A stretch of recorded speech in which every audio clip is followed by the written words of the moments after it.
Okay, let's start the session. I think enough बच्चे join हो गए हैं जिन जिन को भी होना था। आज हम एक्सक्रीशन करेंगे। वैसे लास्ट क्लास में हमने स्टार्ट कर दिया था, आज हमें कंटिन्यू करना है। बट इनिशिएट करने से पहले, आगे बढ़ने से पहले, लेट्स डिस्कस जो लास्ट टाइम हमने थोड़ा बहुत पढ़ा था उसके बारे में। एनीवन हु कैन रिकॉल क्या क्या पढ़ा था? पॉइंट्स याद है?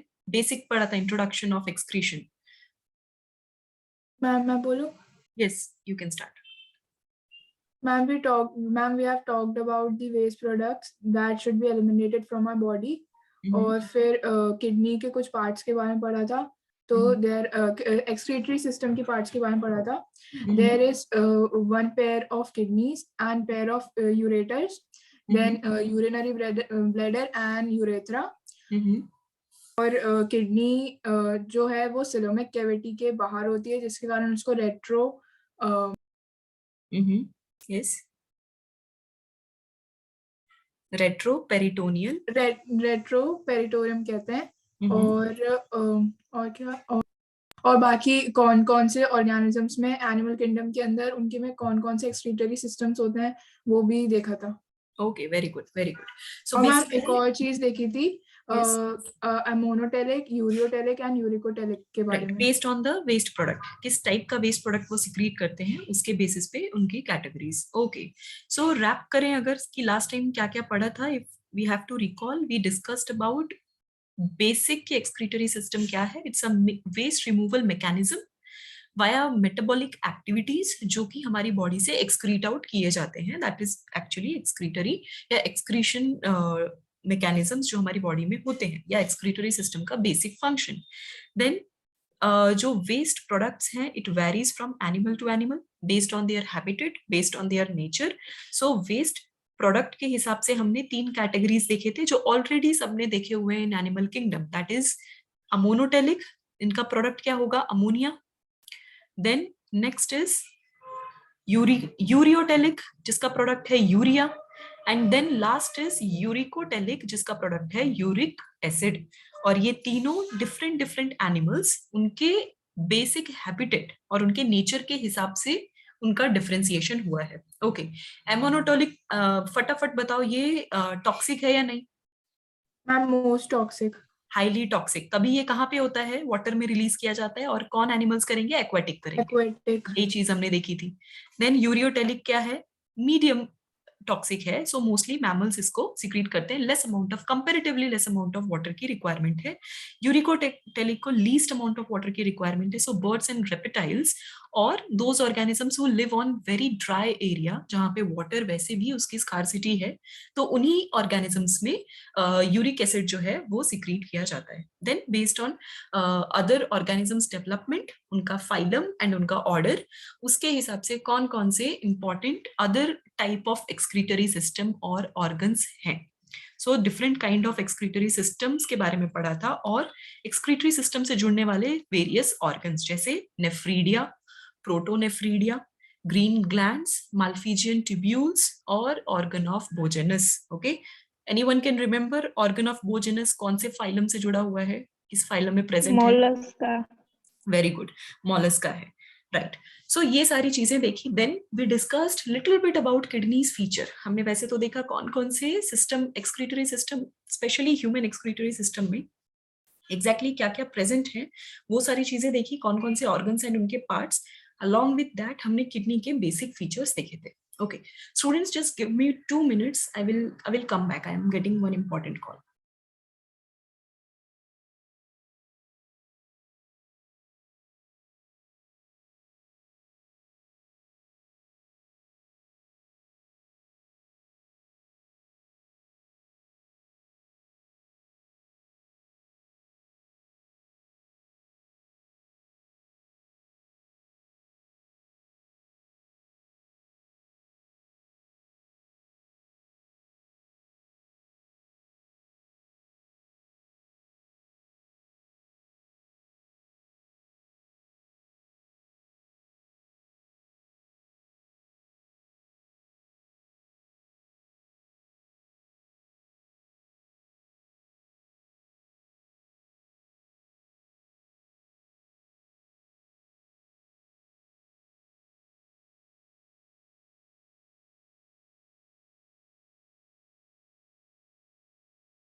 Okay, so we discussed what I was saying about the parts of excretory system that were pair of kidney.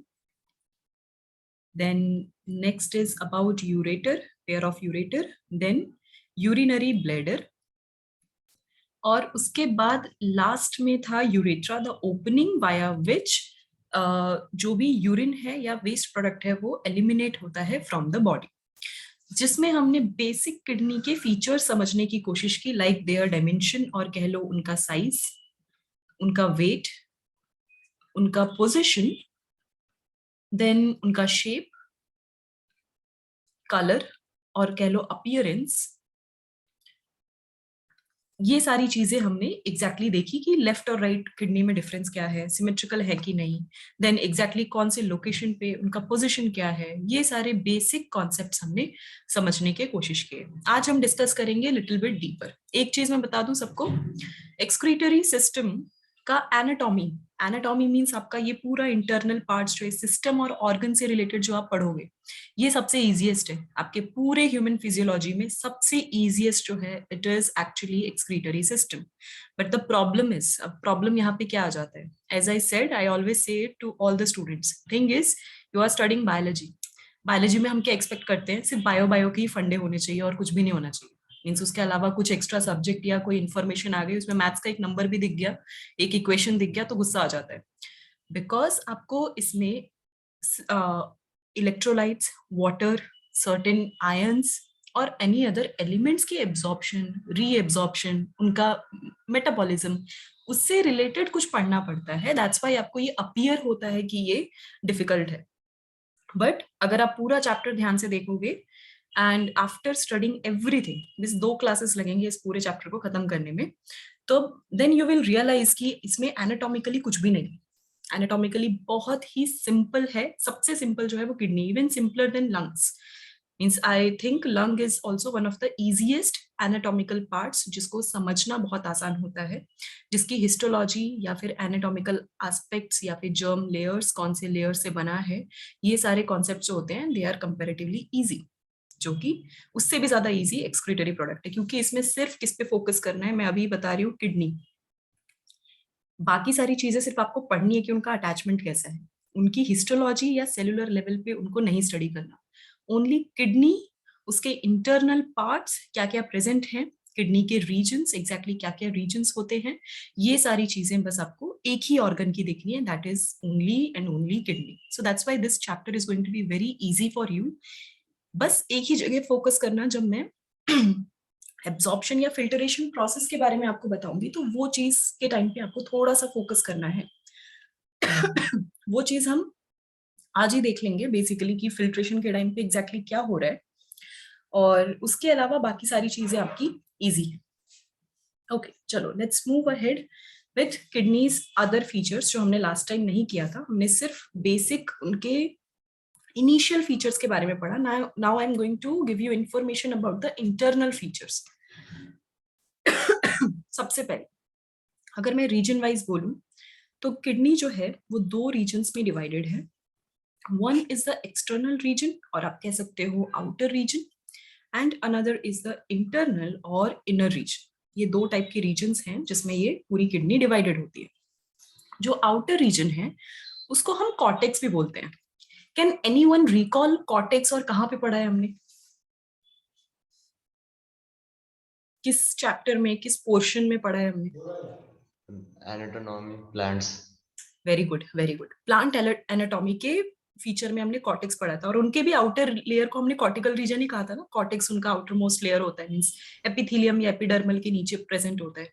So exactly वैसा ही आप समझो, अगर कॉर्टेक्स या कॉर्टिकल रीजन किसी भी ऑर्गन के बारे में अगर हम कहते हैं तो वो आउटर पोर्शन ही रहता है, उसका आउटर रीजन या पेरिफेरल रीजन जो होता है उसी सेगमेंट को हम कॉर्टेक्स कहते हैं।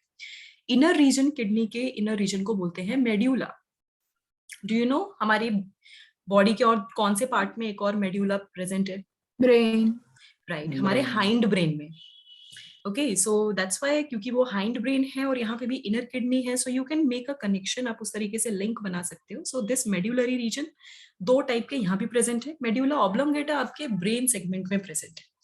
So these are the different, these are the two important regions. Now, अब ये चीज हो गई. देन अब इनमें बेसिकली क्या हो रहा है, किडनी में फिल्टरेशन हो रहा है, यानी फ्लूइड फॉर्म है, फ्लूइडिटी है, तो वो मूव करेंगे. अगर वो मूव करेंगे तो हमें क्या चाहिए, हमें डक्ट चाहिए, ट्यूब्यूल्स चाहिए मूव करने के लिए, या कैनाल्स चाहिए.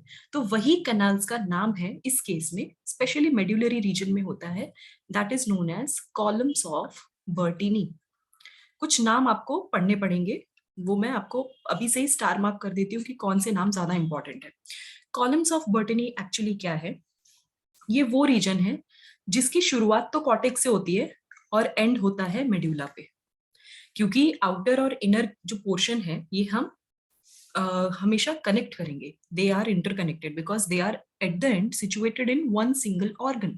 अगर सिंगल ऑर्गन के अंदर वो पोर्शन है, इट मीन्स कि उनका फंक्शन एक दूसरे पे डिपेंडेंट है. अगर फंक्शन एक दूसरे पे डिपेंडेंट है तो उनके बीच में कनेक्टिविटी के लिए क्या होना चाहिए, कोई तो ट्यूब, चैनल, कनाल या किसी भी टाइप का नेटवर्क प्रेजेंट होना जरूरी है.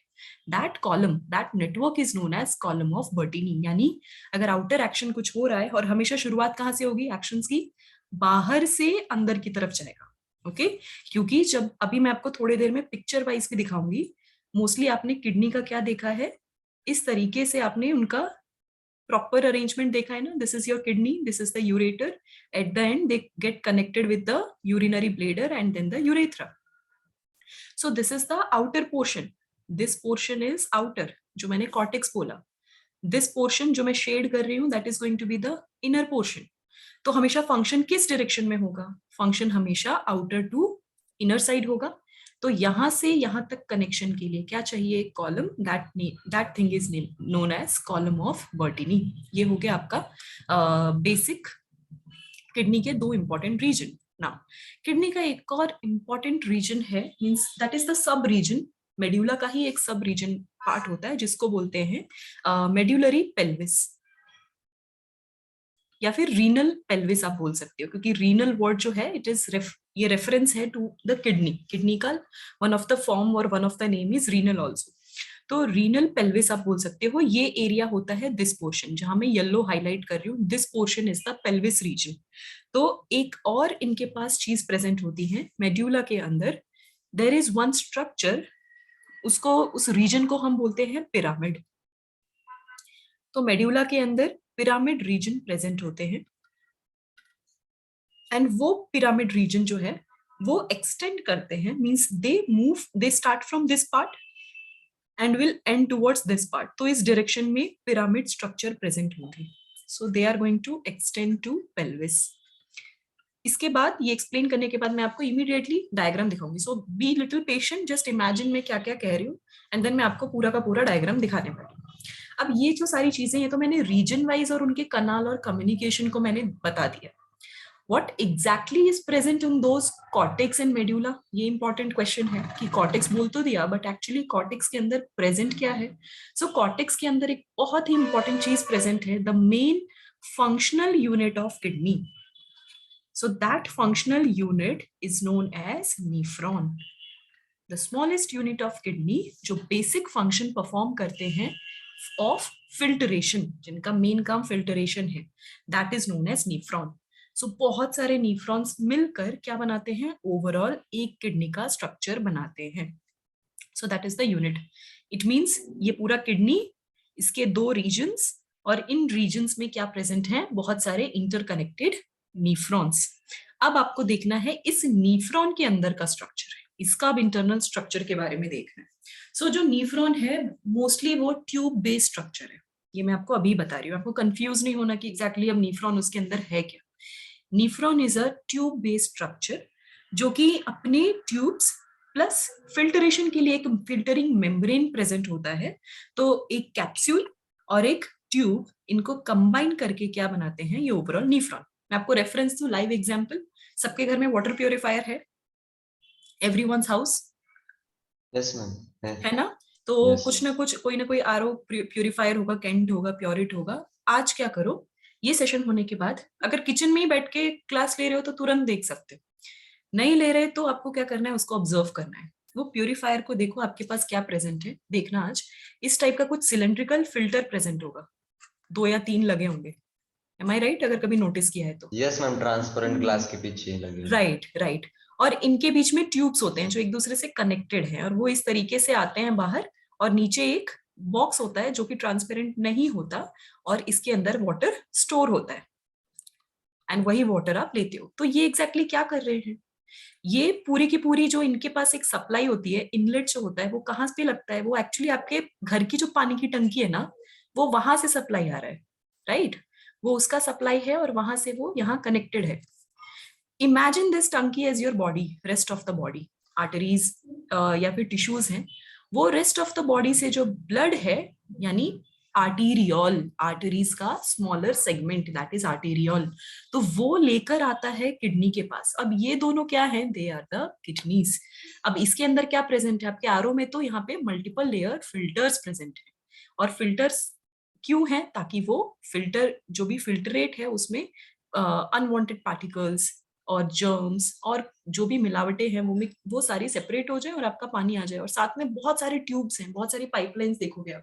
तो वो पाइपलाइंस क्या है, वो पाइपलाइंस वो ट्रांसपोर्टिंग यूनिट है, जहाँ पे कहीं पे अगर कॉपर वाला किसी के पास आ रहा होगा तो कॉपर ऐड हो रहा है, किसी का मिनरल एडेड होगा तो मिनरल ऐड हो रहा है, किसी का ऐसा एरिया होगा कि इसे पानी जाएगा तो उतने एरिया में, सपोज यहाँ पे फिल्टर हो रहा है तो इसमें यूवी होगा, तो यहाँ से ऐसे पास होगा तो वो यूवी से किल होते आएगा, और नीचे एक सेक्शन होगा जहाँ पे कॉपर ऐड होते जाएगा। सो ये पूरे प्रोसेस क्या है, नॉट ओनली फिल्टरिंग, वो आपके वाटर को क्या कर रहा है, बैलेंस कर रहा है with the minerals, with the right amount of copper, with right amount of all the additive parts, अगर मे बी कुछ और कैल्शियम मैग्नीशियम चाहिए। एग्जैक्टली यही आरओ का काम हमारी किडनी करती है। मतलब हमारे पास नेचुरल आरओ है, हमारे पास प्योरीफायर है, बट प्योरीफाई किसको करना है, हमें प्योरीफाई करना है ब्लड को। वाई?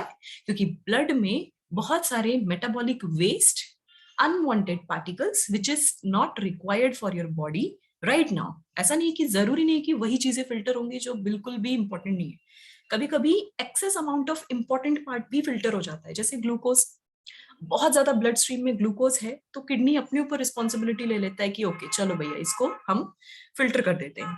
और समटाइम्स अमाइनो एसिड्स, अब कभी सुना नहीं है अमाइनो एसिड नुकसानदायक है, बट अगर एक्सेस में हो गया तो वो भी टॉक्सिक हो जाएगा, और मे बी उस टाइम पे हमारी बॉडी को जस्ट जरूरत नहीं है, बिकॉज हम हमेशा एक सर्टेन इंटरवल पे मील कंज्यूम कर रहे हैं, वी आर ईटिंग फूड, तो मीन्स हमारी बॉडी में कांस्टेंट सप्लाई है, स्टोर में भी फैट है, तो इतना ज्यादा ब्लड स्ट्रीम में रन करने की जरूरत नहीं है। और ब्लड स्ट्रीम के लोड को कम करने के लिए, प्लाज्मा के लोड को कम करने के लिए ये किडनी का फंक्शन प्रेजेंट है। एग्जैक्टली वही आरओ प्योरीफायर का काम आपका नीफ्रॉन करता है। तो नीफ्रॉन जो होगा, इट इज बेस्ड ऑन, ये दो पार्ट से दो बेसिक पार्ट से बना है। First is going to be the renal corpuscle, renal corpuscle या रीनल कैप्सूल भी आप बोल सकते हो। एंड यहाँ पे ये वो सेक्शन है जहां पे फिल्टरेशन होगा। इमेजिन दिस पोर्शन जहां पे मैंने टिक मार्क किया। नेक्स्ट है रीनल ट्यूब्यूल।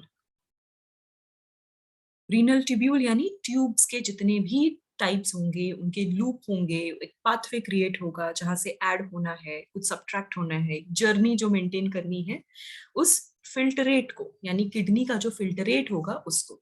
तो ये दो इंपॉर्टेंट पोर्शंस हैं। अब एक और इंपॉर्टेंट बात, जो रीनल कैप्सूल है इसका एक और नाम है, the name is Malpighian body. अब आपको ये नाम अलग नहीं लगेगा क्योंकि already Malpighian tubule as an excretory organ in insects और कह लो आर्थ्रोपोडा आपने जाना हुआ है, आपको पता है कि उसमें है। So Malpighian body actually renal capsule को बोलते हैं। इसके पास दो कॉम्पोजिशन है, मीन्स दो इंपॉर्टेंट पार्ट्स हैं। एक है glomerulus, I think 10th standard तक सबने पढ़ा है। सो ग्लोमेरुलस एक्चुअली क्या है, it is a bunch of capillaries, बहुत सारे ब्लड वेसल्स का बहुत बड़ा बंच होता है वो, that is bunch of capillary. And next is the second part is going to be the Bowman's capsule. Bowman's capsule basically क्या है, cup like structure और it is made up of epithelium. ये important feature. तो ये दोनों मिला के क्या बनाते हैं, ये वो फिल्टर बनाते हैं जो आपके आरओ में फिल्टर है ना, वो काम ये कर रहे हैं रीनल कैप्सूल या रीनल कॉर्पोसल और उसके दो segment, that is glomerulus and Bowman's capsule.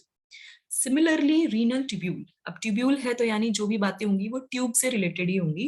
तो इंपॉर्टेंट 4 टाइप के ट्यूब्स प्रेजेंट हैं। पहला प्रॉक्सिमल कॉन्व्यूलेटेड ट्यूब्यूल या डक्ट,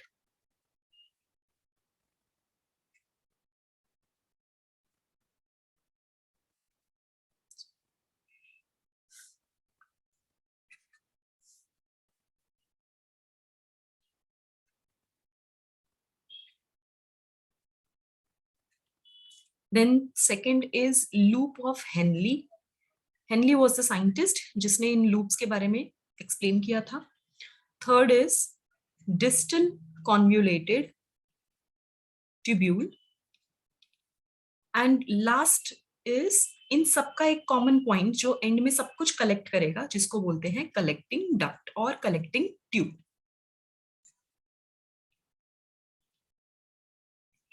ओके, सो ये 4 इंपॉर्टेंट पार्ट्स। इसके शॉर्ट फॉर्म्स आप बहुत देखोगे, हो सकता है फुल फॉर्म आप ज्यादा देखो ना।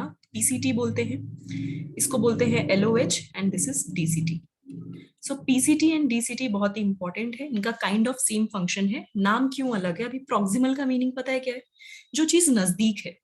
तो इस रीनल कैप्सूल के नजदीक प्रॉक्सिमल है, इसीलिए उसके नजदीक ये वाला ट्यूब है, इसीलिए उसका नाम प्रॉक्सिमल है। एंड ये वाला दूर होता है, इसीलिए उसका नाम डिस्टल है।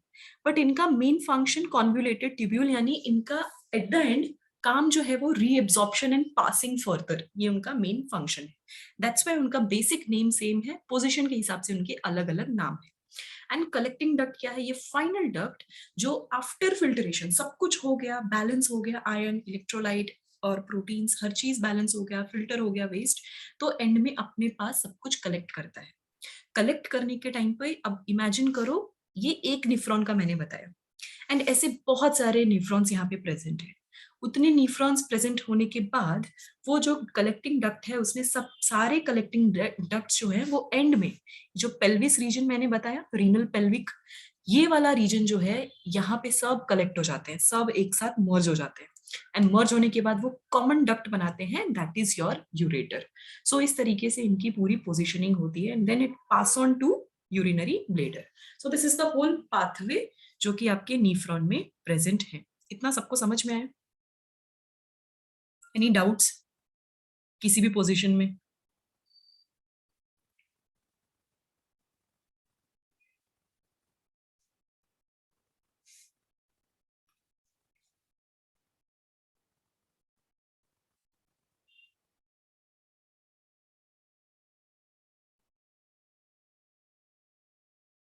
No doubts? अब एक बार ये रीनल कॉर्पसल वाला बताओ ना। रीनल कॉर्पसल्स बेसिकली आपका मेम्ब्रेनस फॉर्म, ऐसा सेक्शन जहां पे फिल्टर होगा। अब क्या फिल्टर करना है हमें? हमें तो ब्लड फिल्टर करना है ना, ब्लड का स्पेशली प्लाज्मा पार्ट फिल्टर करना है। तो वो प्लाज्मा को फिल्टर करने के लिए कोई मेम्ब्रेनस स्ट्रक्चर होना चाहिए ना। तो वो मेम्ब्रेनस स्ट्रक्चर और उसका जो सेक्शन है, द यूनिट जहां पे ब्लड ऐसे पास होगा और उससे निकल के फिल्ट्रेट होके बाहर रहेगा, that condition is renal corpuscle. इसमें 2 इंपॉर्टेंट सेगमेंट्स होते हैं। पहला है ग्लोमेरुलस, जहां पे बहुत सारी कैपिलरीज आती है। Now you understand what is capillary. तो वो बहुत सारी कैपिलरीज ना एक दूसरे के साथ अटैच्ड होंगे एंड कॉइल्ड होंगे, सुपर कॉइल्ड होंगे, एंड उसमें ब्लड होगा, सारा का सारा ब्लड वहां पे आएगा। एंड बोमेन्स कैप्सूल एक cup like structures, imagine this is the whole capillary section, ये पूरा प्रेजेंट है। एंड इसके बाहर एक कप लाइक स्ट्रक्चर है इस तरीके से, ये cup like structure, this is Bowman's capsule. तो यहाँ पे जो भी ब्लड आएगा, अब आपको ये तो ऑलरेडी बेसिक फिजिकल प्रोसेस या केमिकल नेचर पता ही है, इनके के पास कॉन्सेंट्रेशन होगा तो यहाँ पे डिफ्यूजन होगा। तो ये पूरा का पूरा, इनमें छोटे छोटे पोर्स होते हैं, तो ये पोर्स क्या करेंगे, अलाउ करेंगे, ओके अपने साइज के हिसाब से आ जाओ, एंटर कर जाओ। तो यहाँ पूरे प्लाज्मा में से अनवांटेड पार्टिकल्स जो हैं वो इस तरफ क्या करेंगे, अंदर की तरफ वो फिल्टर कर लेंगे। That is your renal capsule. This unit, whole unit is known as renal capsule. और ये आगे फर्दर डक्ट्स बना लेते हैं, so this is known as tubule. इस तरीके का स्ट्रक्चर आपने देखा होगा इन न्यूफ्रॉन। ओके मैम, समझ में आया? अभी 1 बाय 1 मैं आपको डायग्रामेटिकली बताती हूँ, तब आपको बेटर समझ में आएगा। पहले मैं थोड़ा सा एक्सप्लेन कर देती हूँ कि एग्जैक्टली क्या क्या पार्ट्स है। अंडरस्टूड एवरीवन एग्जैक्टली क्या कह रहे हैं यहाँ पे? Yes, ma'am. Okay, shall I change now slide? Ma'am, 2 minutes. Okay.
Yes, ma'am, done.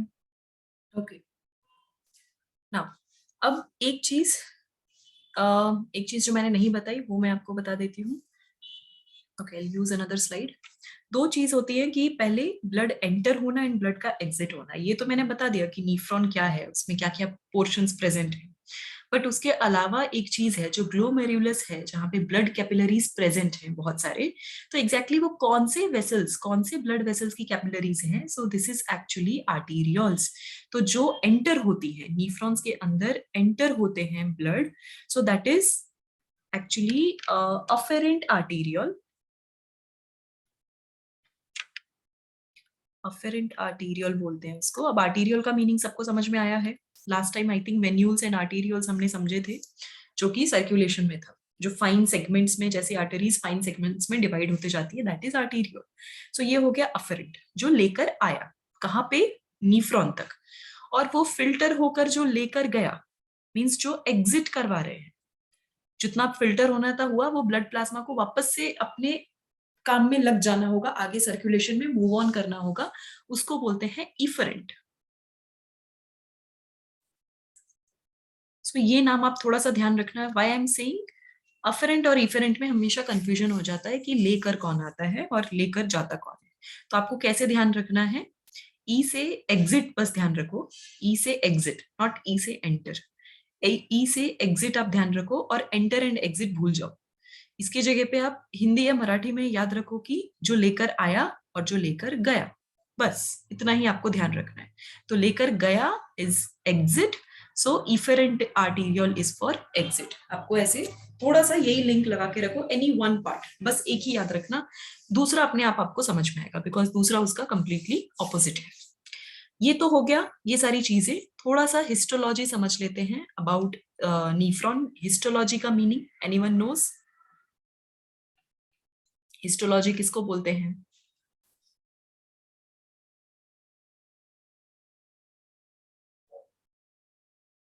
कुछ याद करो. स्ट्रक्चरल ऑर्गेनाइजेशन में हिस्टोलॉजी पढ़ी थी.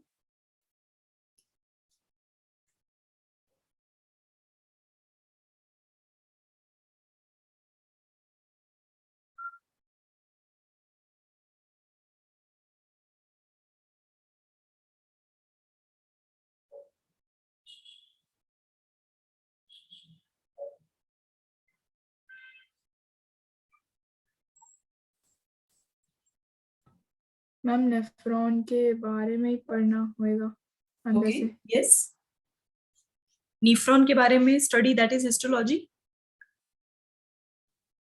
मैम कुछ हम भी उसके अंदर के स्ट्रक्चर के बारे में अगर पढ़ रहे हैं, किसी के भी स्ट्रक्चर के बारे में। Okay, anything more precised? अगर अंदर के स्ट्रक्चर को पढ़ रहे हैं तो मैंने एनाटॉमी वर्ड लिखा होता ना, बिकॉज वी आर स्टडिंग, हम ऑलरेडी एंटर कर चुके हैं, हम किडनी के अंदर हैं ऑलरेडी। अब इमेजिन करो ऊपर का किडनी हमने पढ़ लिया, अब हम एंटर हो चुके, but still I am using the word histology. Bye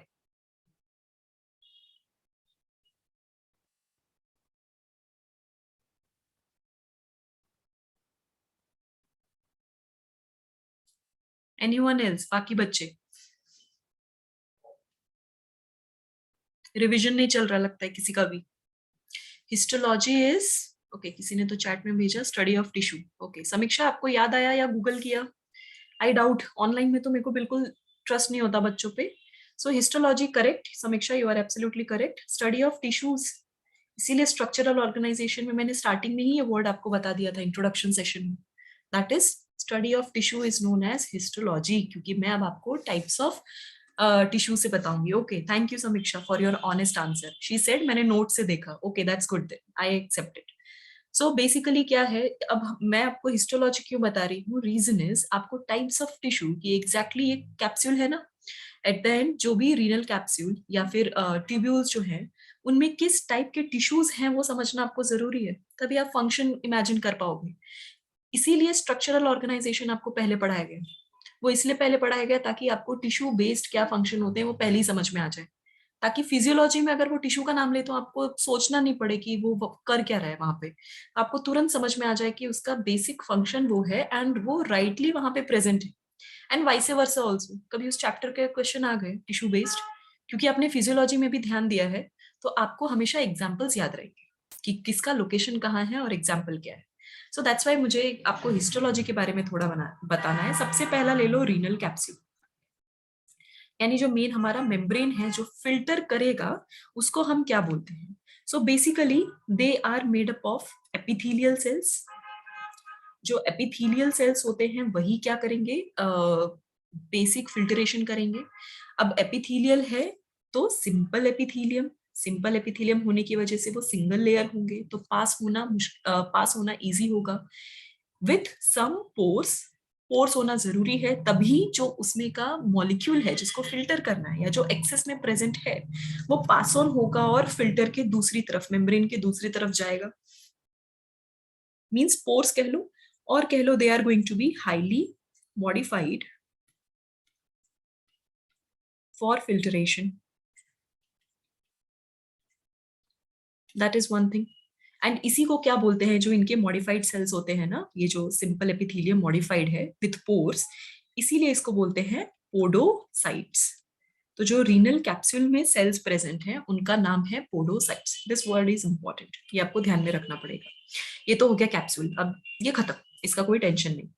अब डक्ट्स का इंपॉर्टेंस आपको समझना होगा, क्योंकि डक्ट्स का जो शेप है, उनका डायमीटर जो है, उनका पर्पस जो है, वो अलग अलग सेगमेंट में चेंज हो रहा है। तभी इफ यू कैन अंडरस्टैंड, मैंने आपको अलग अलग टाइप के डक्ट्स का नाम दिया, इसीलिए अलग अलग टाइप के डक्ट्स है क्योंकि उनका फंक्शन अलग है, और फंक्शन अलग है मतलब उनका टिश्यू लेवल यानी उनका स्ट्रक्चर ही डिफरेंट होगा, दैट्स व्हाई। सो जो पीसीटी है यानी प्रॉक्सिमल कॉन्वोल्यूटेड ट्यूब्यूल जो है, it is made up of cuboidal epithelium, cuboidal epithelium plus उसमें मॉडिफिकेशन है, that is brush border. Now my question to all of you, brush border अगर modification होगा तो उसका दूसरा नाम क्या है, वो कौन सा स्ट्रक्चर बनाता है?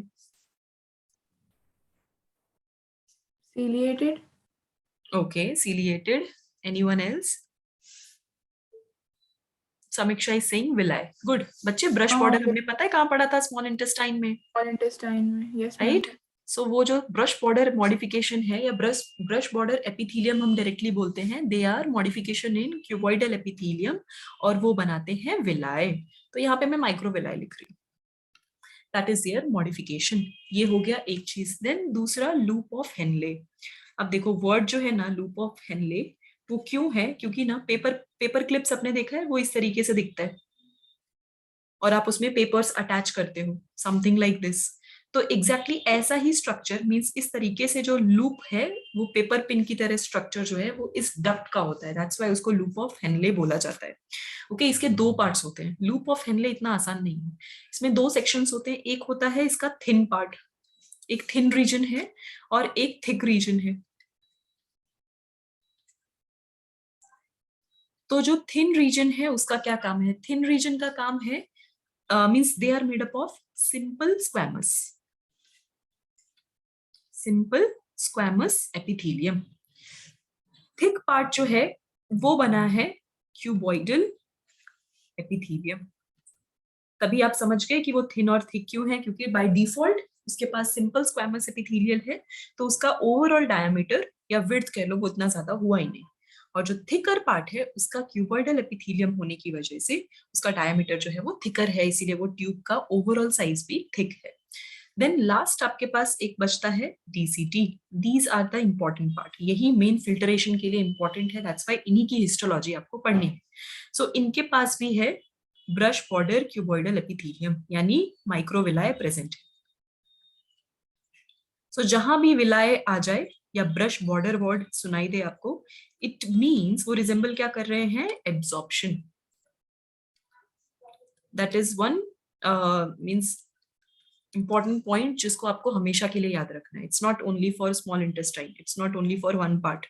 जहां भी ब्रश बॉर्डर एपिथेलियम लिखा है, इट मींस वहां पे एब्जॉर्प्शन के बारे में बात हो रही है। अब आप बोलोगे जब यहाँ पे फिल्टरेशन हो रहा है तो एब्जॉर्प्शन क्यों करवा रहे हैं अननेसेसरी, क्यों टफ कर रहे हैं आपका सिलेबस? वो टफ इसलिए कर रहे हैं क्योंकि हमारी बॉडी को वो रिक्वायरमेंट होती है। तो नेक्स्ट जो है ना, हम एक्चुअली जब फिल्टरेशन प्रोसेस पढ़ेंगे और इन शॉर्ट कह लो यूरिन फॉर्मेशन कैसे बनता है, तब मैं आपको बेटर बताऊंगी। Right now let me share with you the diagram कि एग्जैक्टली मैंने अब तक जो बोला वो क्या क्या था। मैम यस मैम यानी कि पहले फिल्टरेशन हो रहा है, उसके बाद भी 2 बार अब्जॉर्प्शन हो रहा है ना, एक पीसीटी में और एक डीसीटी में। Right right, actually loop of Henley में भी एब्जॉर्प्शन होता है बट एक्टिव ट्रांसपोर्ट होता है उसमें। I will discuss each and every section का मैं फंक्शन डिटेल में स्टडी करवाऊंगी आपको। एक minute, let me just share this. सबको स्क्रीन दिख रहा है? Yes ma'am. चलो, शुरुआत की थी हमने सुपरफिशियल किडनी के रीजन से, उनके स्ट्रक्चर से, कि दो टाइप के रीजन थे। One is cortex, so everyone can C cortex.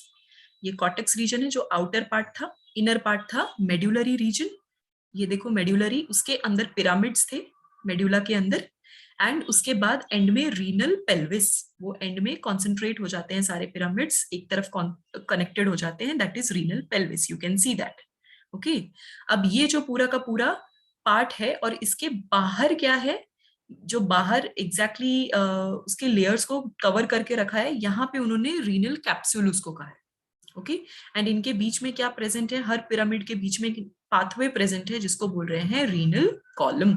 यही वो कॉलम एंड डक्ट जो है वो कंबाइन हो रहे हैं, जो मैंने आपको बताया।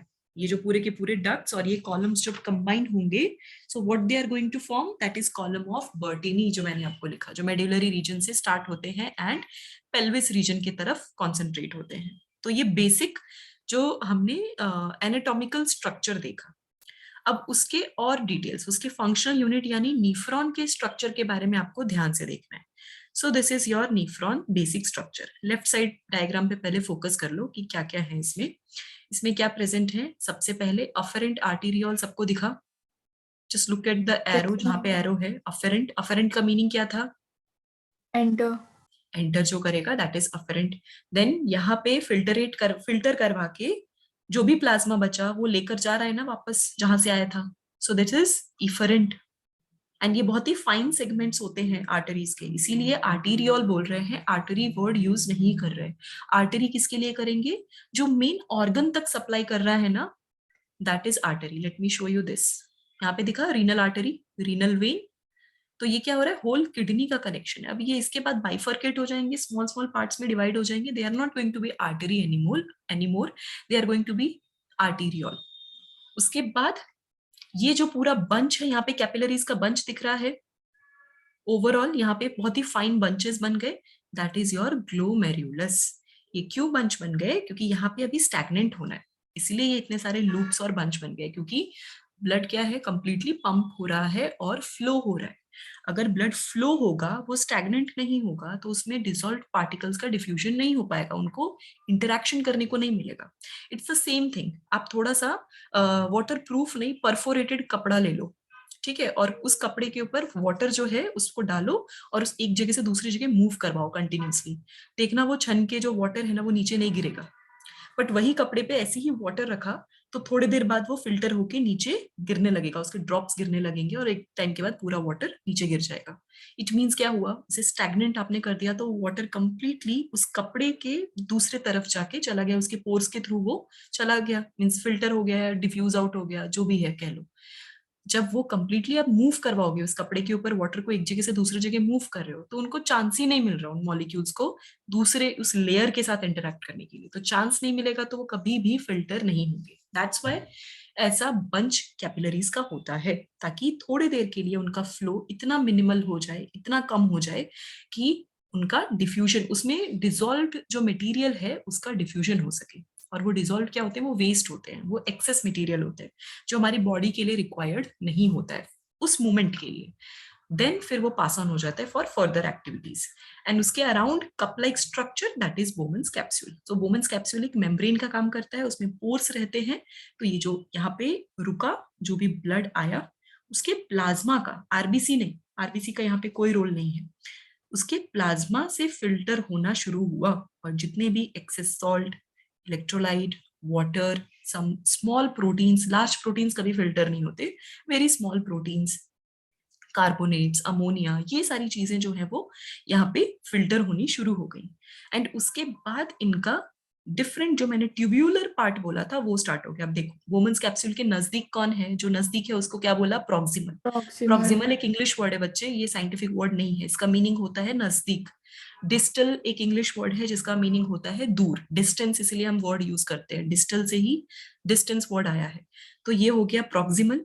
तो ये proximal convoluted tubule.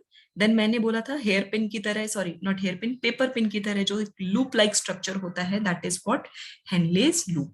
Henle's loop में दो सेक्शन है, डिसेंडिंग एंड असेंडिंग। अब बात आप समझ गए, जो नीचे की तरफ जाएगा प्रॉक्सिमल से कनेक्ट होके वो होगा डिसेंडिंग, और उसके बाद जो ऊपर की तरफ जाएगा वो होगा असेंडिंग।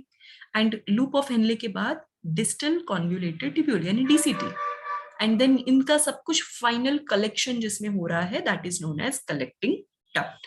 ये सारी चीजें इस तरीके से प्रेजेंट होती हैं। समझ में आया सबको? Ma'am yes. मैम बाकी सारी चीजें तो ये रीनल ट्यूब्यूल से आ गई, लेकिन जो एफेरेंट एट्रियोल से क्या निकल रहा है बाहर की तरफ?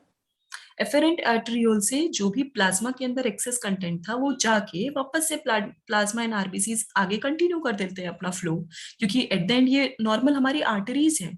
तो वो आर्टरीज मींस आर्टेरियोल्स जो है उनको आर्टरीज के साथ ही कनेक्ट होना है, वो चले जाते हैं वहां पे। अच्छा मैम, जो अपने बॉडी को रिक्वायर्ड है वो सारी चीजें जाती हैं इसमें। Right right. और थोड़ा क्या होता है, ये किडनी है, इनके पास भी टिश्यूज हैं। तो टिश्यूज जो है उनको ग्लूकोज चाहिए ना फंक्शन करने के लिए, जो भी फंक्शन हो रहा है यहाँ, एब्जॉर्प्शन, फिल्टरेशन, रीएब्जॉर्प्शन। तो ये जो भी चीज हो रहा है तो ये लोग ग्लूकोज भी ले लेते हैं लगे हाथ, क्योंकि आर्टरी आया ही है, ग्लूकोज तो होगा ही उसमें, न्यूट्रिशन तो है डिजोल्व। तो जब आया है तो दो काम करके चले जाओ, उसमें का एक्सेस भी ले लो और ग्लूकोज भी ले लो, ऐसा होता है, because they have to use it for themselves also. Okay, now right side diagram. अभी राइट साइड डायग्राम इंपॉर्टेंट है क्योंकि मैंने पोडोसाइट आपको बताया था, जो कि बेसिकली किसका पार्ट है, ग्लोमेरुलस, यानी रीनल कॉर्पुसल का एक पार्ट, दैट इज ग्लोमेरुलस, उसमें पोडोसाइट्स प्रेजेंट है। So everyone can see podocytes कहाँ पे हैं। They are the modified epithelial tissues जिसमें बहुत सारे पोर्स हैं, पोर्स दिख रहे हैं इसमें, स्मॉल स्मॉल सेक्शंस दिख रहे हैं। सो ये हाईली मॉडिफाइड सेक्शन है जो कि स्पेशली यहाँ के मटेरियल को इस तरफ लाने का काम कर रहे हैं। अंडरस्टैंड एवरीवन पोडोसाइट क्या है? अभी हो सकता है उस टाइम पे ना समझ में आया, पता चला? Yes ma'am. और वोमेन्स कैप्सूल में देख लो स्क्वैमस एपिथेलियम किस तरीके से अरेंज्ड है, तो वही लाइनिंग ना पूरे हर जगह प्रेजेंट होगी, इस चारों तरफ वो लाइनिंग होगी। देन एपिथेलियम से एपिथेलियल का पोडोसाइट मॉडिफिकेशन यहाँ पे पूरा प्रेजेंट होगा। देन उसके बाद क्या शुरू हो गया, ट्यूबुलर रीजन या डक्ट्स जो है वो शुरू हो गए, तो उसके अंदर मैंने कहा एपिथेलियल क्यूबॉइडल एपिथेलियम का ब्रश बॉर्डर मॉडिफिकेशन, तो ये ब्रश बॉर्डर मॉडिफिकेशन स्टार्ट हो गया। सो इस तरीके से सारे अरेंजमेंट्स यहाँ पे प्रेजेंट हैं। ये दोनों डायग्राम समझ में आया सबको? Take the time, take 2-3 minutes of time, observe the diagram. कोई डाउट है then ask me.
Ma'am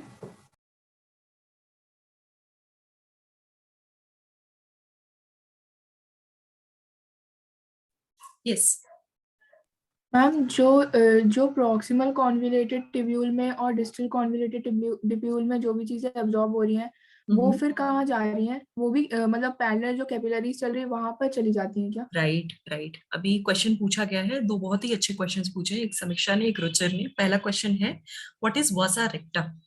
very good, आपका ऑब्जर्वेशन अच्छा है। सो महक, एज यू सेड, ये जो पैरेलली क्या है, ये पूरा का पूरा आप ध्यान दो, ये उन्हीं रीजन्स के पास प्रेजेंट है, उन ट्यूब्यूल्स के साथ है जहां पे अभी वो फ्लो होगा, जो फिल्टर हुआ ना, उन चीज का भी फ्लो होना है ना, यहाँ पे पूरा का पूरा जर्नी उनको चाहिए।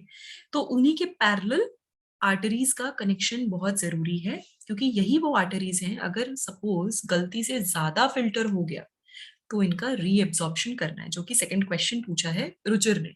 वो बोल रहे हैं माइक्रोविलाई का बेसिकली फंक्शन क्या है, यहाँ पे उनकी रिक्वायरमेंट क्या है, क्या वो एब्जॉर्प्शन कर रहे हैं? Right, they are doing absorption, तभी माइक्रोविलाई प्रेजेंट है।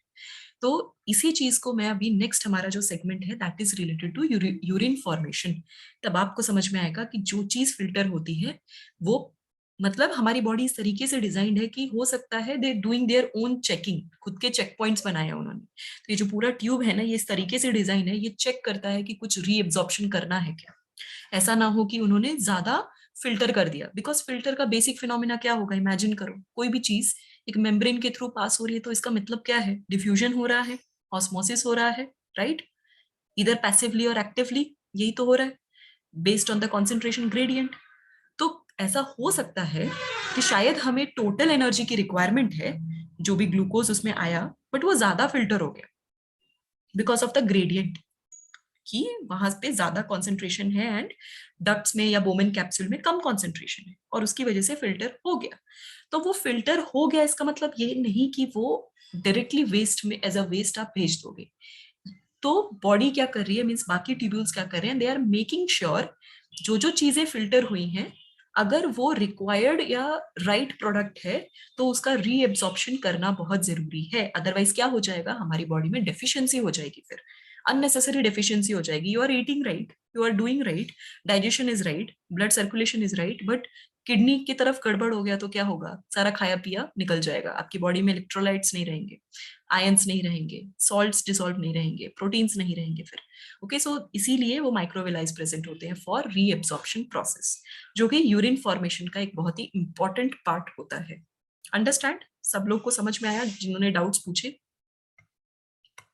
Yes ma'am.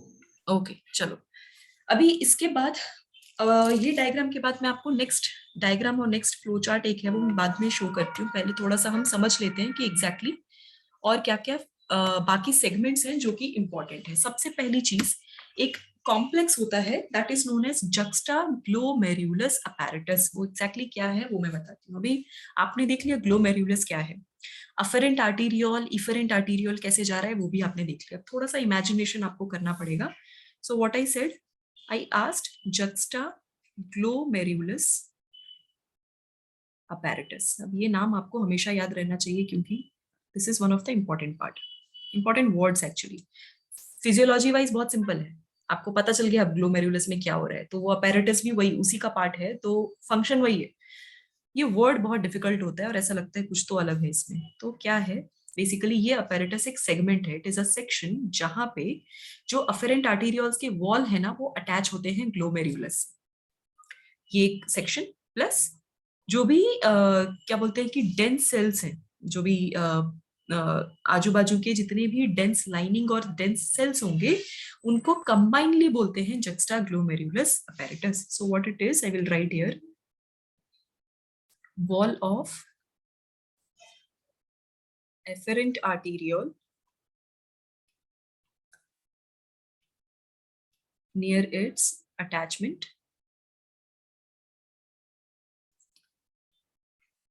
to the glomerulus। ठीक है, और they are made up of, means what they are made up of, they are made up of large vascular smooth cells। तो basically filtration का वो segment जो section होगा जहां पे आर्टीरियोल्स आ रहे हैं, अफेरेंट आर्टीरियोल्स उनका बॉर्डर, ठीक है, देन ग्लोमेरुलस का जो ओवरऑल वो सेक्शन जो वुमेन्स कैप्सूल के अंदर है, तो जहां भी वो अटैच होगा, वो पॉइंट ऑफ अटैचमेंट या पॉइंट ऑफ एंटरिंग। सो यहाँ पे क्या है, बहुत डेंस सेल्स भी प्रेजेंट है, बाकी सारे स्मूथ सेल्स या डेंस सेल्स जो प्रेजेंट है, तो ये पूरा का पूरा section is known as glomerulus apparatus। Okay, this is one important part. सो ये आपके ग्लोमेरुलस का ही एक सेक्शन है, it is not something different, वही पार्ट है, बस उसका नाम फैंसी रख दिया, जक्स्टा लगा दिया, दैट्स इट, ये एक चीज हो गई। अब ये पूरा प्रोसेस, ये तो एक एक्स्ट्रा पॉइंट मैंने दे दिया। ये जो पूरी पूरी चीजें हैं, जो आपके डाउट्स आ रहे हैं कि इन ट्यूब्यूल्स का एग्जैक्ट फंक्शन क्या है और आगे क्या हो रहा है, तो आगे क्या हो रहा है, आगे वेस्ट बन रहा है, उस वेस्ट को हम क्या बोलते हैं, urine. So you have to discuss urine formation, कि एग्जैक्टली कैसे होगा। अभी यूरिन फॉर्मेशन एग्जैक्टली मैं बोलूं तो उसमें से जो यूरिन पार्ट है, अगर डेफिनेशन वाइज या कंपोनेंट वाइज देखें, दे हैव एक्सेस इलेक्ट्रोलाइट,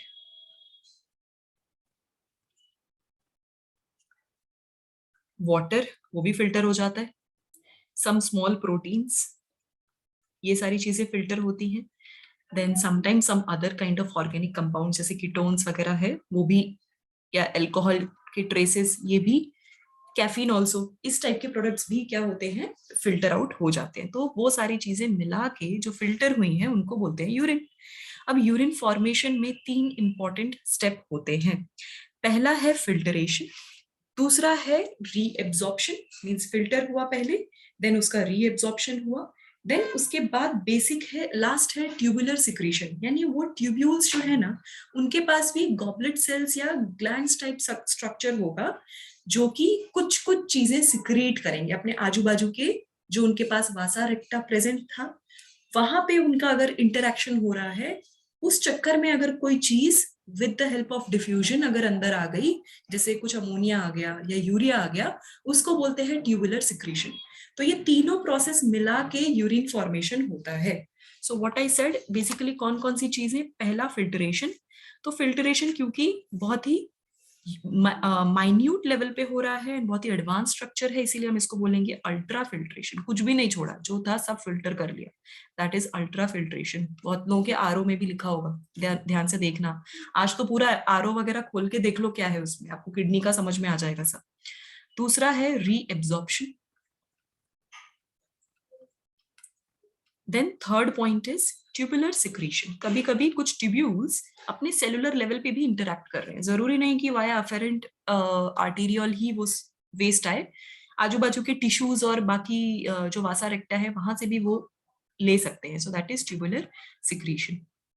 सो ये 3 इंपॉर्टेंट स्टेप्स हैं। Let's look into the all the steps one by one, क्या क्या चीजें प्रेजेंट है। पहला step ultra filtration. Ultra filtration में बेसिकली क्या हो रहा है, प्रेशर का इस्तेमाल करते हुए फिल्टरेशन। सो प्रेशर तो होगा ही, प्रेशर ग्रेडियंट नहीं होगा तो चीजें फिल्टर ही नहीं होंगी। तो यहाँ पे किसका काम, रीनल कॉर्पसल्स का काम है, उनकी इन्वॉल्वमेंट हो रही है यहाँ पे। सो बेसिकली ग्लोमेरुलस,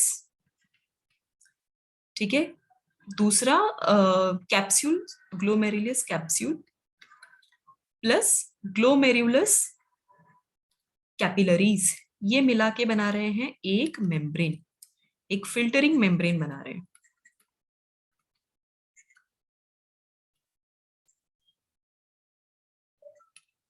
ये एक बेसिकली चीज हो गई। अब इसी कंपोजिशन को, इनका जो एडिशन मेम्ब्रेन है, इसका नाम हमने दिया है एंडोथीलियर कैप्सुलर। इस मेम्ब्रेन का नाम है एंडोथीलियर कैप्सुलर। ये एक चीज हो गई। अब ये जो ओवरऑल इतने सारे कैपिलरीज कैप्सूल होते हैं, तो सुपरफिशियल लेवल पे अगर मैं देखूं या ओवरऑल लेवल पे देखूं, तो यहाँ पे एक बहुत इंपॉर्टेंट चीज है, आप ध्यान दो। एपिथेलियल सेल्स तो होंगे ना, और एपिथेलियल टिश्यूज सेल्स, या जिनको भी याद है उनको पता है, उनके जस्ट सेल्स के नीचे क्या थे, असेलुलर मास एक प्रेजेंट होता है जिसको बेसमेंट मेम्ब्रेन बोलते हैं। एंड देन पोडोसाइट्स, जो मैंने अभी जस्ट डायग्राम दिखाया, तो वो पोडोसाइट्स भी प्रेजेंट है, modification, highly modified epithelial cells. तो ओवरऑल जो है pores, basement membrane and then podocytes type of layers जो हैं, इस पूरे अल्ट्रा फिल्ट्रेशन यूनिट को 3 लेयर्स में बना देती है। तो वो 3 लेयर्स क्या क्या हैं, फिर से पहला हो गया पोर्स। सबसे पहले तो पोर्स आएगा, क्योंकि उन्हीं पोर्स से क्या करना है, चीजों को पास करना है। Pores of glomerulus. देन दूसरी चीज basement membrane.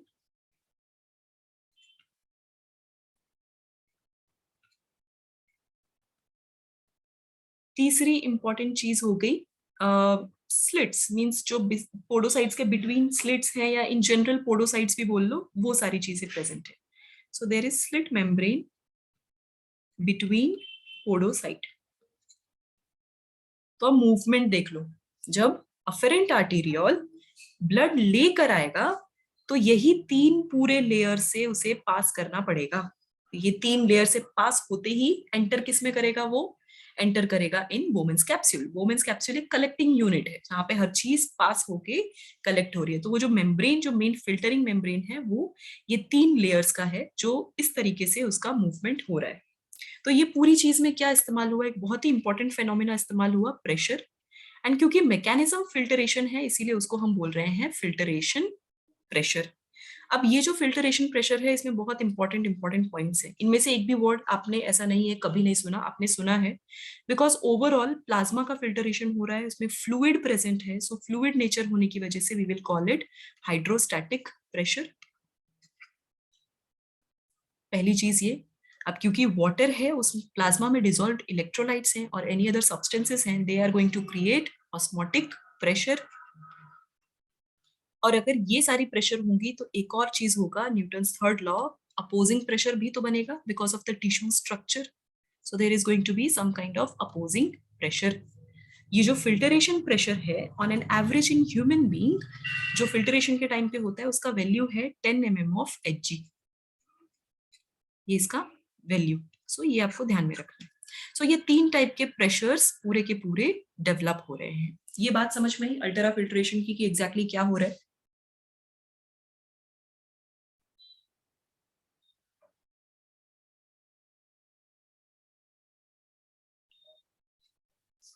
Any doubts, take your time, first day है, फर्स्ट टाइम पढ़ रहे हो, you are going to get confused. नहीं समझ में आ रहा, वापस पूछो।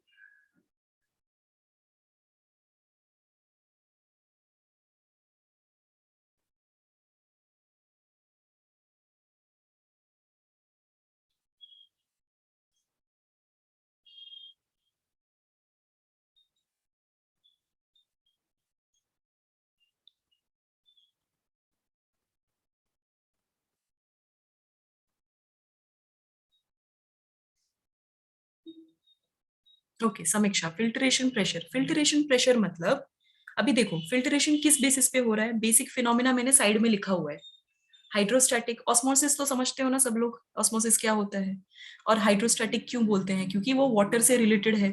कोई भी चीज अगर एक जगह से दूसरे जगह मूव करेगी, यानी एक सिस्टम या एक इन्वायरमेंट छोड़कर दूसरे इन्वायरमेंट में जाएगी, तो उसके मूवमेंट की वजह से क्या होगा, एनर्जी क्रिएट होगा, and that energy actually release what, it creates the pressure, उसी एनर्जी का फॉर्म, या फोर्स लगाएगा, कोई भी चीज मूव करेगा तो फोर्स होगा, वो फोर्स को हम प्रेशर बोलते हैं। तो क्योंकि ये पर्पस क्या है, मैंने हेडिंग क्या दिया है इसको, ultra filtration, purpose is filtration, and जो फिनोमिना यूज हो रहा है that is going to be these all phenomena, जो कि अल्टीमेटली एक प्रेशर का फॉर्म है, दैट्स वाई इसको हम बोल रहे हैं फिल्ट्रेशन प्रेशर। बात समझ में, ये पूरा केमिकल मेथड है, सारे आपके फिजिकल केमिस्ट्री के ही बेसिक कॉन्सेप्ट्स हैं जो यहाँ पे मैंने लिखे, तो उन्हीं कॉन्सेप्ट को यूज करते हुए ये पूरा का पूरा फिजियोलॉजी जो होता है इन अल्ट्रा फिल्ट्रेशन वो फुलफिल होता है। अंडरस्टूड समीक्षा? Yes, ma'am. Okay, anyone else? Filtration क्या है, ये बात समझ में आ गई? सीधी सी बात है, एक मेम्ब्रेन है, मेम्ब्रेन के ये 3 लेयर्स, और इस लेयर से ब्लड प्लाज्मा पास हुआ, ब्लड प्लाज्मा पास हुआ तो क्या हो गया, पास हुआ तो ये सारे फिनोमिना लगे, और उनसे क्या मिल गया, कलेक्ट कर लिया उन्होंने फिल्ट्रेट। अब फिल्ट्रेट जो कलेक्ट करते हैं, shall I change the slide? Ma'am 2 minute. Okay,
yes ma'am. Okay, चलो, इफ इट इज डन, तो अब देखो ये सारी चीजें फिल्टर हो गई, तो जो फिल्टर होके हमें मिलता है, जो बचता है, उसको बोलते हैं filtrate.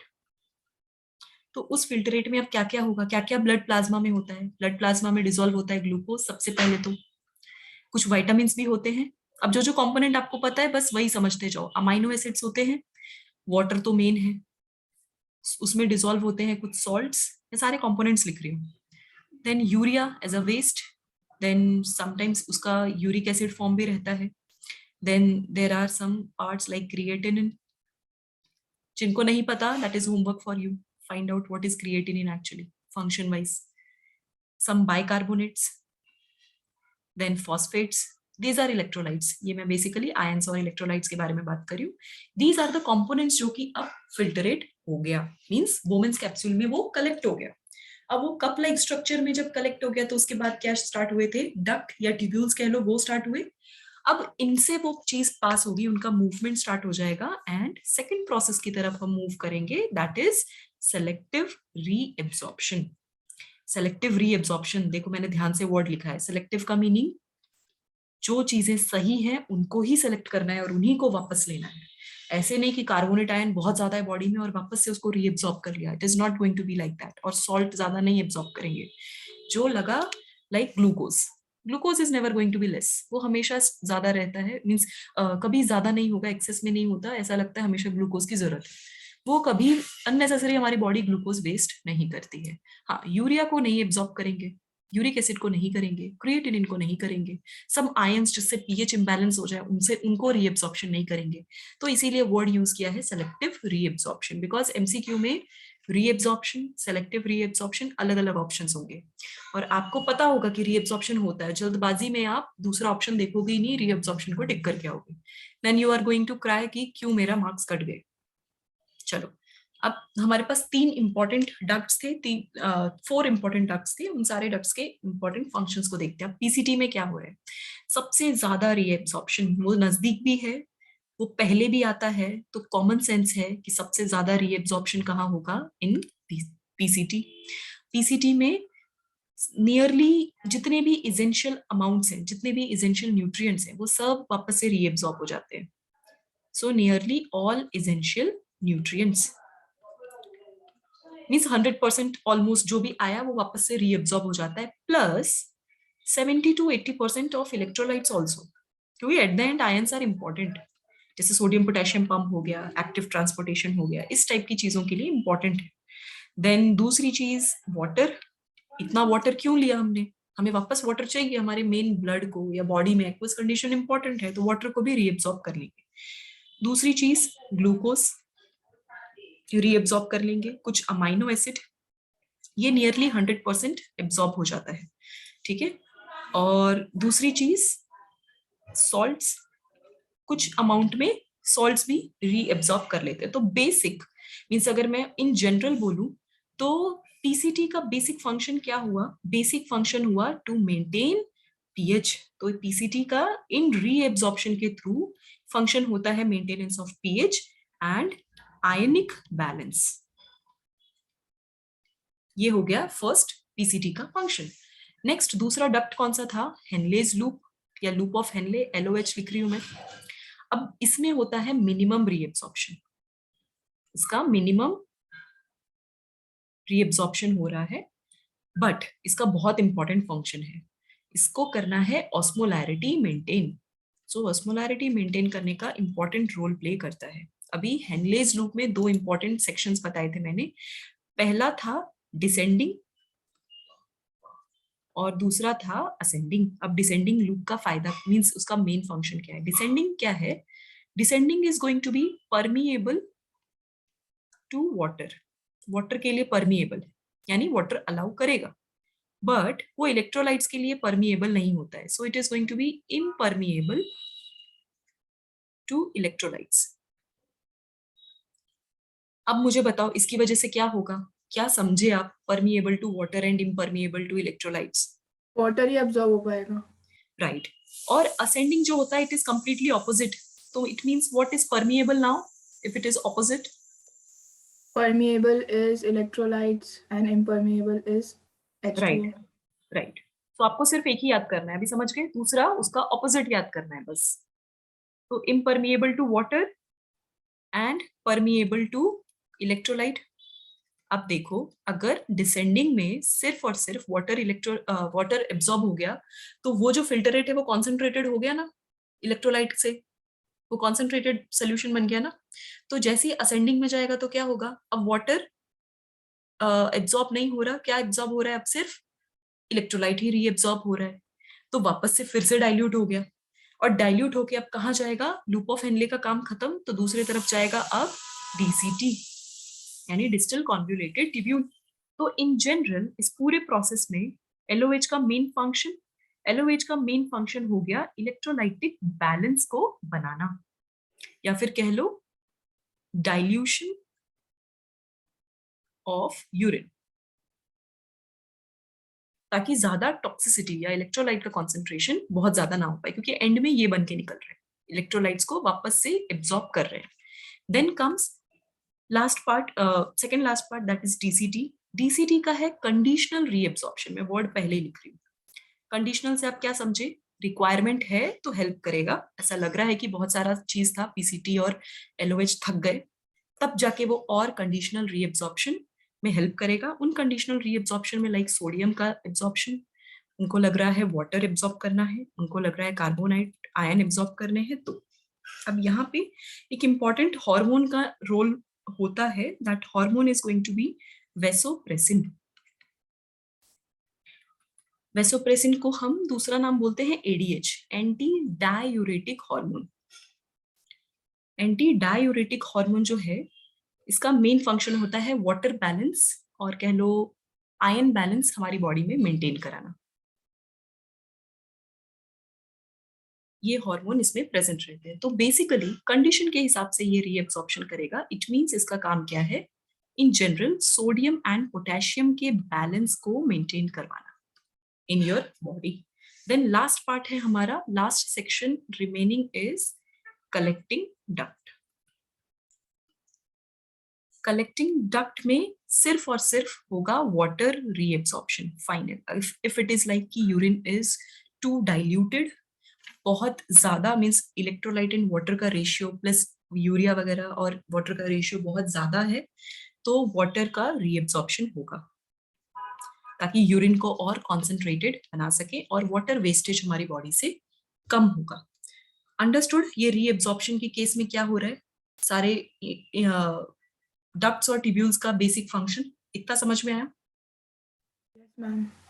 Okay, everyone has written?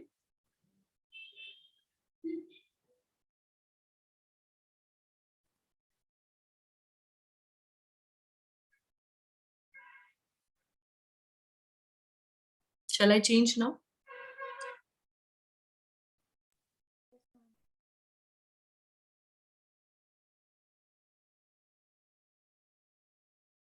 Yes, ma'am. Okay, so अब 2 इंपॉर्टेंट पार्ट तो बता दिए, अब थर्ड पार्ट कौन सा है?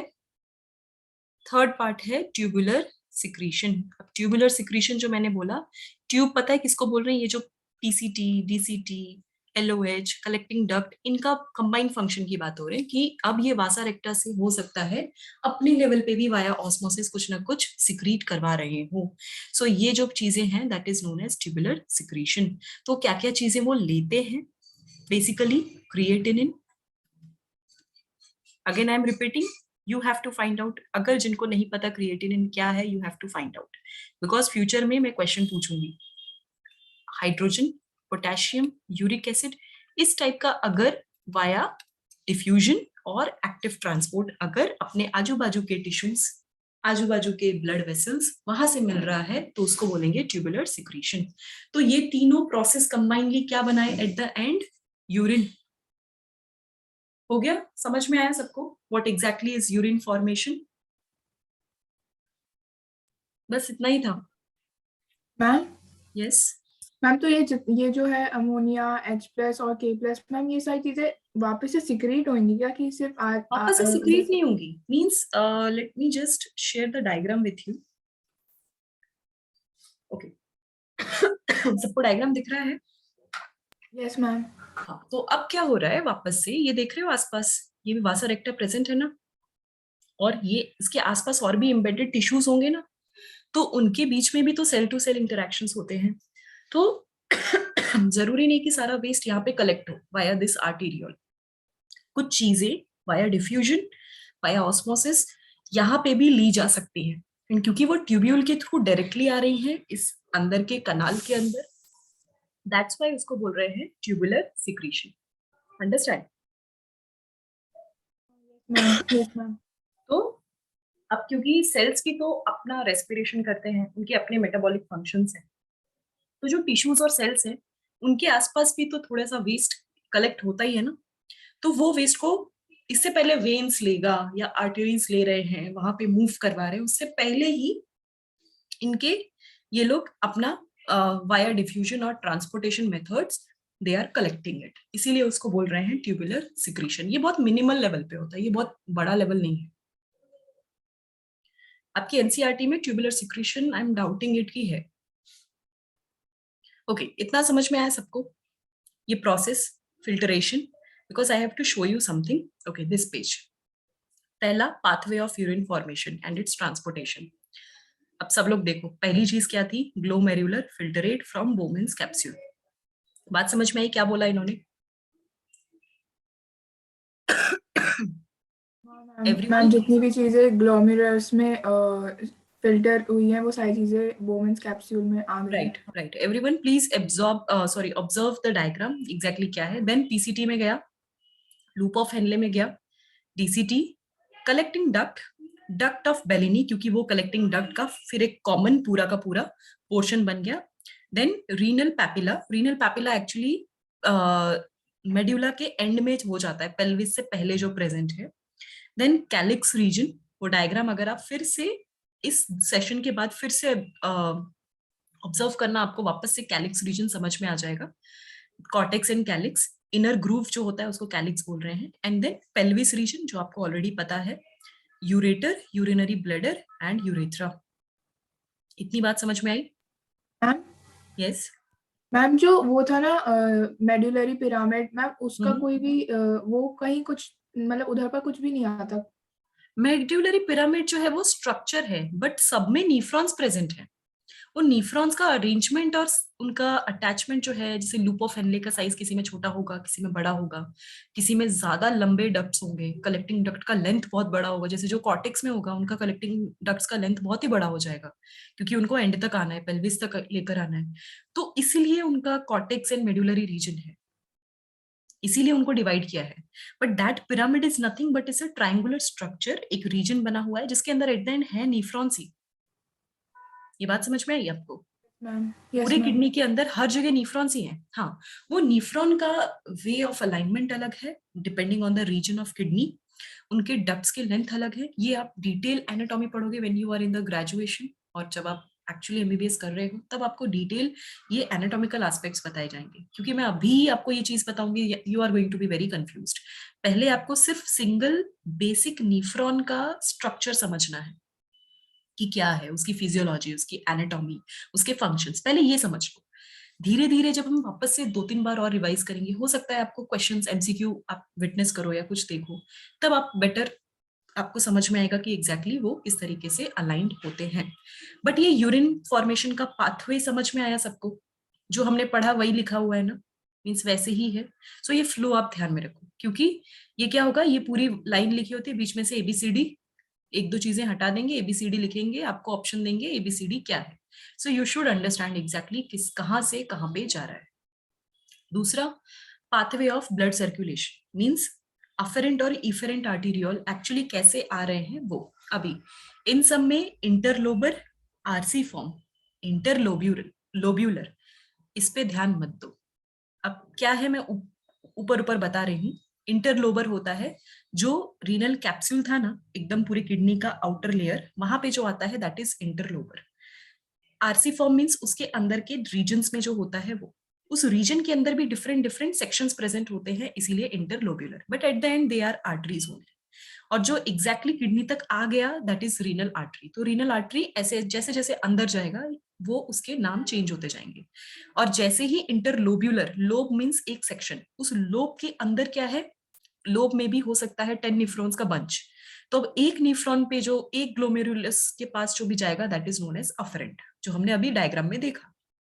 देन ग्लोमेरुलर मेरुलर कैपिलरी, फिर वो चला जाएगा efferent, vasa recta, then interlobular vein, exactly same चीज बट अब वेन्स के फॉर्म में, और एज अ रीनल वेन वो किडनी से बाहर एज अ डीऑक्सीजनेटेड ब्लड वो बाहर जा रहे हैं और ऑक्सीजनेटेड ब्लड अंदर आए।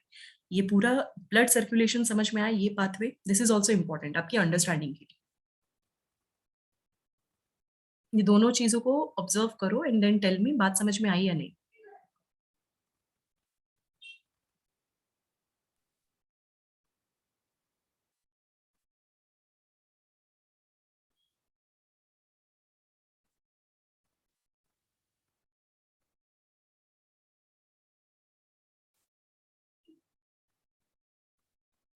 Understood? Okay, so yes. Ma'am ये जो मतलब ये जितनी भी आर्ट्रियोल्स हैं मैम, जो जब आई कैपिलरीज में, तो मैम यहाँ पर तो जो भी अपने को नहीं चाहिए टॉक्सिक चीजें अब्जॉर्ब हो रही है ना, तो ये फिर वेन्स में तो जो चीजें अपनी बॉडी को रिक्वायर्ड है वो जा रही होंगी। नहीं नहीं नहीं नहीं, अब यहाँ पे आपका कॉन्सेप्ट थोड़ा सा इंप्रूव करना पड़ेगा। वेन्स कौन से हैं? ये किडनी ने फंक्शन किया ना, किडनी के अपने भी तो टिश्यूज हैं। Nephron is what made up of squamous epithelium, अभी तो हमने देखा, या other type of modified epithelium. तो उनके सेलुलर लेवल पे भी तो फंक्शन हो रहे हैं ना, तो उनके सेल का वेस्ट कलेक्ट करके लेकर जा रहे हैं। वेस्ट हर कोई सिक्रीट करता है, चाहे वो एक्सक्रीटरी सिस्टम के ही सेल्स क्यों ना हो। सो उनके वेस्ट को मींस नॉट एग्जैक्टली उनके वेस्ट, रेस्पिरेशन, उनको एनर्जी चाहिए, वो एनर्जी उन्होंने बनाया, चाहे osmosis, diffusion, passing, this that, absorption, ये सारी चीजों में उनको एनर्जी लगी। तो रेस्पिरेशन के बाद जो CO2 इवॉल्व हुआ वो CO2 लेकर जा रहा है ना वेन्स। तो यस मैम, यस मैम, बात समझ में आई? मींस लिंक समझ में आया what it is they are doing.